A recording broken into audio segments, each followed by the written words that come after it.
This AstraZeneca stuff, trying to defend themselves against these studies that argue that there's a risk of blood clots, and the ongoing troubles in rolling out any vaccines really in Europe right now. Yeah, I mean, I shocked at Italy, where the epicenter after China, and that was during Fashion Week is when it started. That was last month, and they're still nowhere.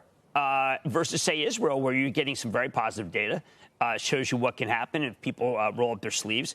I do think that we are, without a doubt, Carl, I've got to tell you, there are parts of this country that you just feel great about, and then the parts of the country where you're kind of puzzled. Where are the shots? And AstraZeneca, I mean, look, my daughter lives in Spain. She got the AstraZeneca. There was no thought of not getting the AstraZeneca. Now, suddenly, the one that had been theirs, doing nothing. David, you know that at the Javits Center, which is a very big place in New York City, there are people who are now at very different ages getting it, saying that they've got issues, and it's no longer just the 65. No, not even close. No, it's up and down the age spectrum, I think. And in coming weeks, it's going to be even more than that. I mean, New York has moved down to 60, and it's going to move below that. Connecticut's at 55. So now this is getting into arms quickly, although the question continues to be, and we hear it from the experts that we bring on, Scott Gottlieb, of course, chief amongst them, will it be quick enough? Because these new variants are still out there. They're circulating, and they're becoming more dominant. And the question is still whether or not they are more transmissible and or even more dangerous.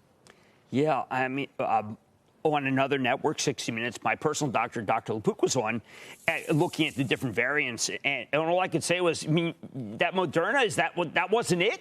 I mean, Carl, I got to go get a third Moderna? I mean, no. And then there's Dr. Fauci on Meet the Press talking about how there's a lot of people who won't take it, and maybe President Trump former President Trump will reach out. I mean, Carl, who doesn't take it? Who doesn't want this thing to end? Carl, I don't know. No, I know. There's Axios has some reporting on the percentage of people in Congress, members of Congress, who don't want to take it. They say it's somewhere in the high 20s. So, I mean, look, it's a conversation that I guess it depends on who you're with and what their background beliefs are. But I think most of us at this table, me, remote, and you two, would take whatever we could get at this point. I am curious to know, you mentioned L.A. opening theaters and gyms as of today. New York City restaurants, Jim, I think 50% starting Friday. I wondered if that's going to pull forward your date, your Cinco de Mayo date of your place. No plans. We're sticking by May. We want to get everything right. I think that a rush to open is a mistake. I just think that we don't know enough still.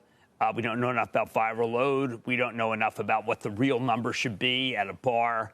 I just don't want to be involved with anything that we have so few facts on. But then again, that's been the state of this thing the whole way, hasn't it, Carl? How little we've really known. Each time incrementally, we think don't we look back now and think hands, surface, wash? Well, that was certainly a part of it, but it was this. It was the idea that we all yell. But then again, I mean, there were 3,000 people last night watching a 76er game. We're starting to hear about stadiums that are going to be for opening day, right? For baseball. Texas is going to be filled, I think. Right? Well, how do you feel about that? You want to go to that game?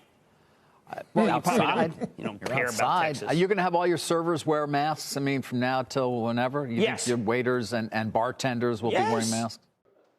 Shepard Smith here. Thanks for watching CNBC on YouTube.